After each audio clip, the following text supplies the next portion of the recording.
तुम कहोगे उसने गलती की, हम बिल्कुल कुछ नहीं कहेंगे, तो वो भी गलत है। वो तुम अपराधी हो, उसको बढ़ावा दे रहे हो, तो और कर तू है। यदि गलती कोई करे तो हाँ, मरने का काम कर रहा हो, मार नहीं सकते तो गाली दिए बिना तो छोड़ो भी मत उसको। 2 4 10 तो ऐसी सुनाओ कि कुछ दिन तो चुभे हृदय में, बस सुधर ही जाए। तो अर्जुन ने वही सोचा। भगवान ने मानस में भी यही गोस्वामी जी ने लिखा है, संभावित कहूं अब जैसे लाऊं, संभावित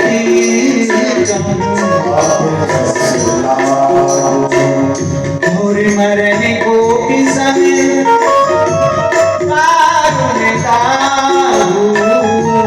मरने को भी समय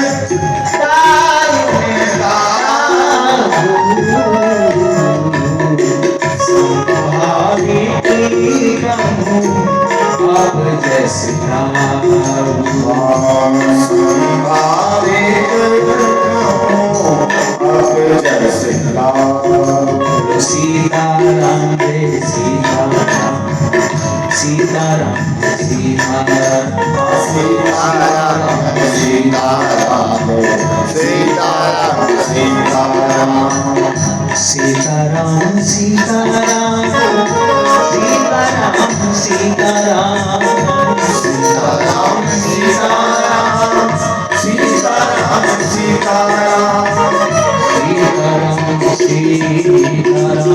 सीताराम सीताराम, सीताराम सीताराम, सीताराम सीताराम। संभावितस्य च कीर्ति, संभावितम अपजस लाभ, मरण को विषम दारुणता। सम्मानीय व्यक्ति का वध नहीं करना चाहिए। अपमान कर दो तो प्राण त्यागे क्षण कष्ट, मान भंगे पुनः पुनः। प्राण त्यागने में तो एक क्षण का ही कष्ट हुआ, वो अपमान कर दिया तो जब तक जिएगा रोज मरेगा, याद करेगा। और इतने पर भी नहीं सुधरे तो समझ लो कुछ होना नहीं है, उसका फिर पल्ला ही छोड़ दो। बिल्कुल दिमाग से ही सोच लोगे इसका तो राम ही मालिक है। तो सम्मानितस्य च कीर्ति मरणागत रिच्यते, सम्मानीय व्यक्ति का अपमान उसके लिए मृत्यु ही है, उससे कम नहीं है। इसीलिए सभ्य व्यक्ति का, सत्पुरुष का कभी अपमान नहीं करना चाहिए। और दुष्ट पुरुष यदि गलती करे तो बिना अपमान के छोड़ना नहीं चाहिए। तो तुरंत उसके सर से मणि को निकाल दिया।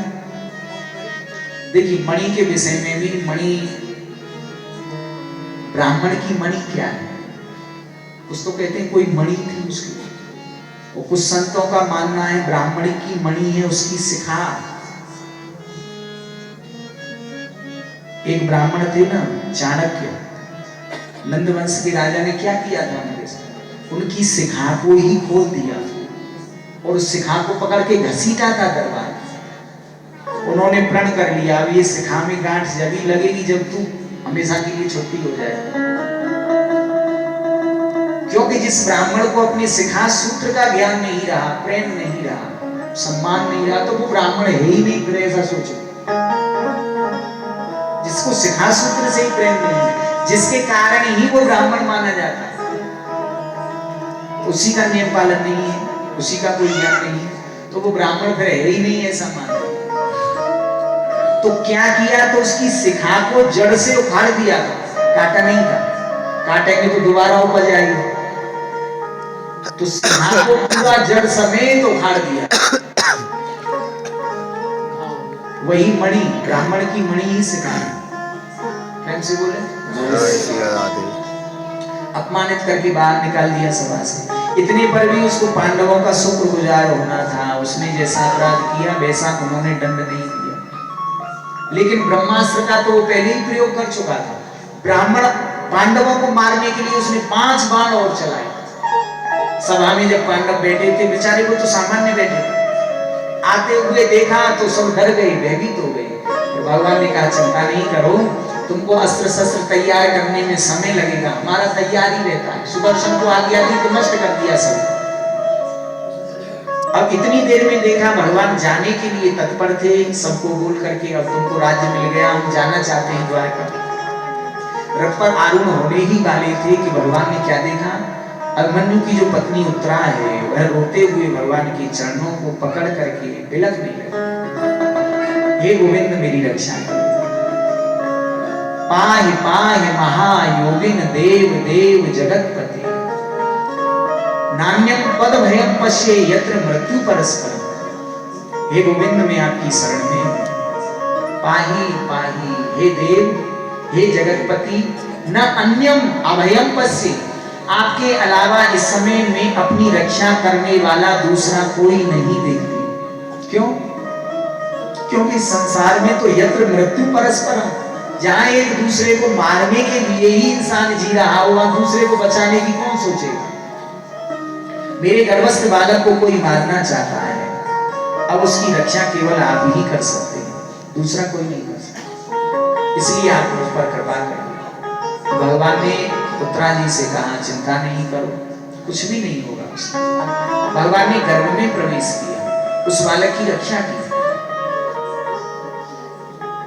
एक रूप से बाहर भी खड़े हुए हैं, उत्तरा जी से पूछ रहे हैं अब कोई कष्ट तो नहीं। उत्तरा जी ने कहा अब कोई कष्ट नहीं।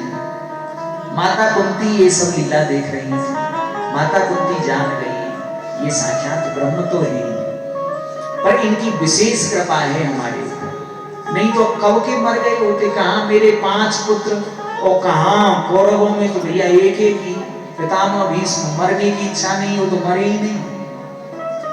द्रोणाचार्य जब तक उनके हाथ में धनुष है उनको कोई मार ही नहीं सकता, कोई भी।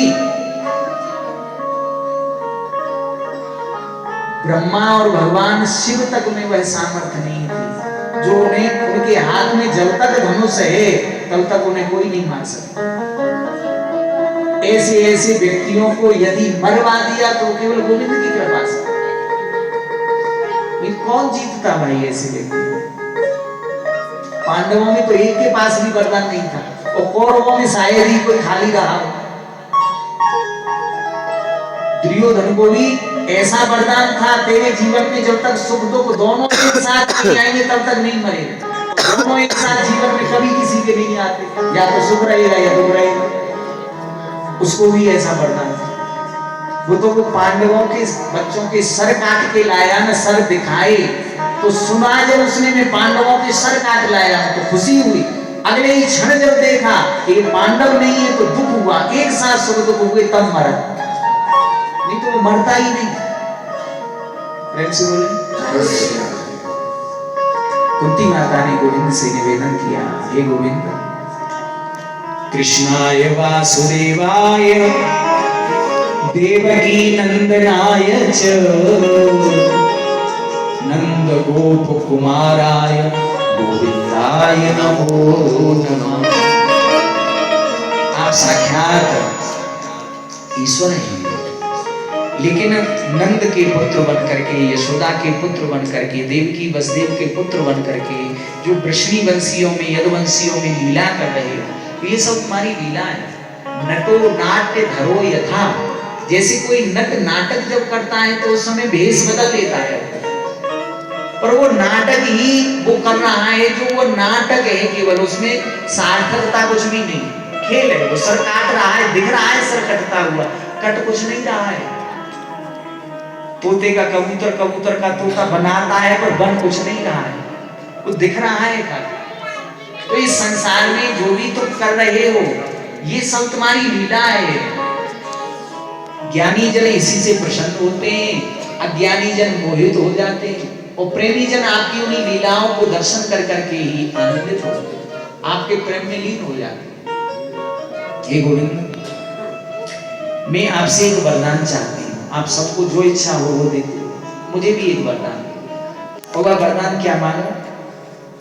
विपदः सन्तु न शश्वत् तत्र तत्र जगत गुरु भवतो दर्शनं यस्य पुनर्भव दर्शन न पुनर्भव दर्शन। मेरे जीवन में सुख कभी नहीं आया, और दुख मेरे जीवन से कभी नहीं जाए, ऐसा वरदान। क्यों? दुख रहता है तो आपकी याद रहती है, जिस याद के कारण पुनः संसार में नहीं आना होता है, और सुख रहता है तो आपकी याद नहीं रहती है, संसार में मन लगा के मरता है, इसलिए बार बार पैदा होता है। देखिए हनुमान जी महाराज से पूछा एक बार कि सबसे बड़ा दुख क्या है जीवन में?